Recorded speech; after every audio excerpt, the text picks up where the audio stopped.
loved it when he looked at her that way. It gave her a tingle from her head to her toes, but it wouldn't do for him to know that. She smiled at him sweetly. Such a pretty name.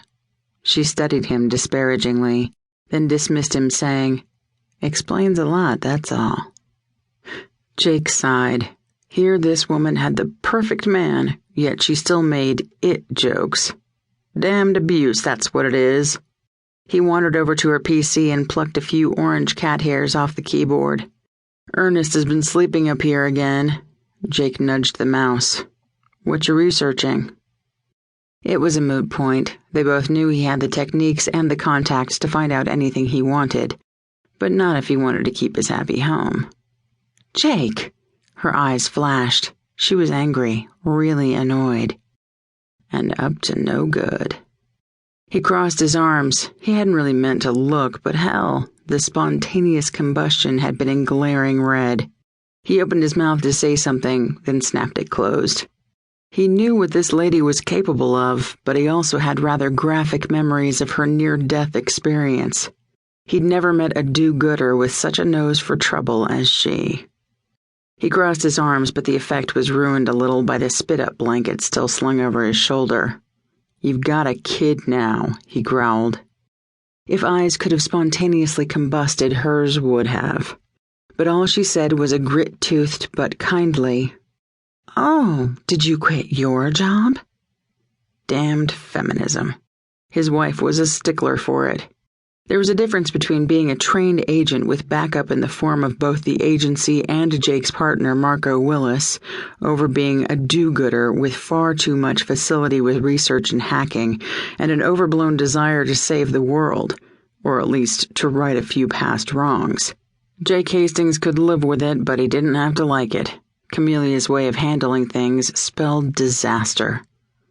She managed all right before you came along. He immediately banished the thought. She was just lucky he and Marco were the ones assigned to her case. The smile on his lips didn't reach his eyes. He leaned over and kissed the baby's head, and then, more lingeringly, Camelia's lips. She knew what he was doing, though, so when he paused, all she did was give him a promising, "See you later." He stomped out and didn't slam the door. She was trouble, no doubt about it. Damned if you do, and bloody hell, damned if he didn't. How could he protect her if she wouldn't tell him what she was up to? Marco Willis, ISA agent and trained professional, was unusually silent, so much so that Jake Hastings noticed it, even over his morning grumble. "I'm usually a morning person," Jake was telling him, "but having a kid's a lot like—" It was obvious Marco wasn't listening, so Jake tested him, jumping to the subject at the forefront of his thoughts. Being on fire. Ever been on fire, Marco? Marco realized some kind of response was called for, and he shook his head. "Not recently," he murmured, then added for conviction, "Not that I remember." There was silence following that, and after about 30 seconds it penetrated, where Jake's words had not. "What?" Marco asked, almost sullenly. "I asked if your grandmother was smoking again. Since she was dead and they both knew it, it didn't seem very likely." Jake was, therefore, a little startled by Marco's response. "Gran's not, but you'd be surprised who is." Marco took a deep, determined breath. He dug in his pocket and handed Jake a piece of silk with a line of cigarette burns along the seam. "Sophie's pretty sure she's had a visit from Damien Venkman."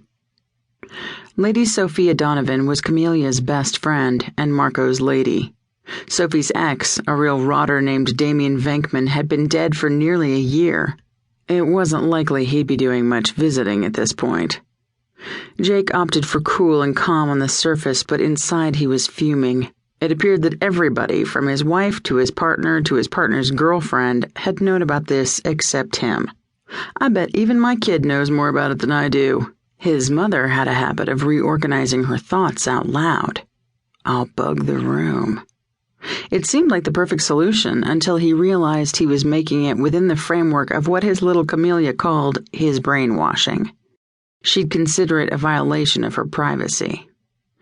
Jake felt surly, grumbly, and ready to bite someone's head off. Mostly, though, he felt left out.